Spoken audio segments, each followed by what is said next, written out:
3 tärkeintä asiaa, mitkä vaikuttaa hyppykorkeuteen.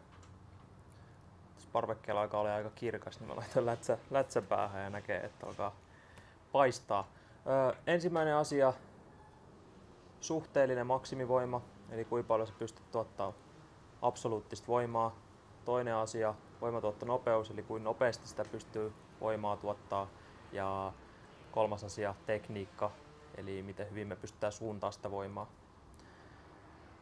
Ensimmäistä asiaa sitä voi kuvitella niin, että silloin halutaan nostaa esimerkiksi meidän kyykkytulosta, halutaan enemmän voimaa, enemmän lihasmassaa, pystytään liikuttamaan meidän kroppaa paremmin. Toista, voimatuottonopeutta, siinä voidaan kuvitella hyppiminen, juoksu, sprintit, tämmöiset nopeat asiat, missä me harjoitellaan sitä voimantuottoa mahdollisimman lyhyessä ajassa. Ja kolmas asia, tekniikka, se on taas sitä hyppyharjoittelua, se on sitä itse asiaa.